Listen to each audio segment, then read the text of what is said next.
到今次呢，就係我第一次去泰國嘅布吉嘅，咁我就喺12月去㗎啦，咁屬於布吉旅遊嘅旺季嚟嘅。咁今次呢，就揀咗呢一間喺巴東附近嘅酒店，環境同價錢都非常不錯嘅。咁佢仲會有 shuttle bus 車埋你去巴東市中心添。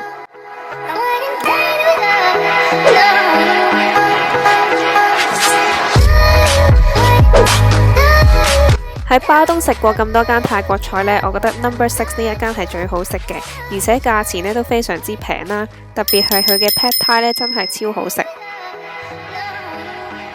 去到布吉就梗係要出海 join 下啲 local tour 啦。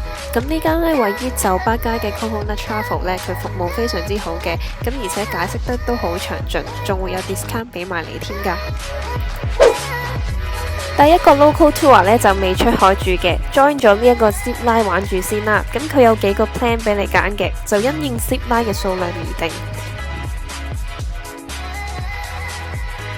其實本身喺泰國玩呢啲呢，我都驚驚地嘅，不過佢都幾專業同埋有晒安全措施咁，所以都幾放心，而且又真係幾好玩嘅。咁我個 plan 呢就有20零關左右啦，咁其實都相當之夠皮㗎啦。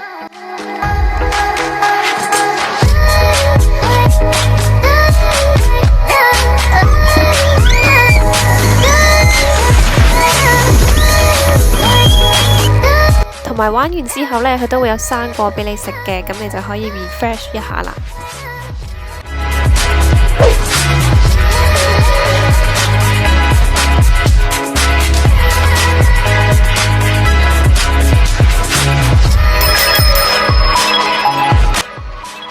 講到布吉嘅夜生活呢，巴東呢一條酒吧街呢就必去啦。咁一去到夜晚呢，佢就會越嚟越多人啦，同埋越嚟越熱鬧，氣氛都非常之好嘅。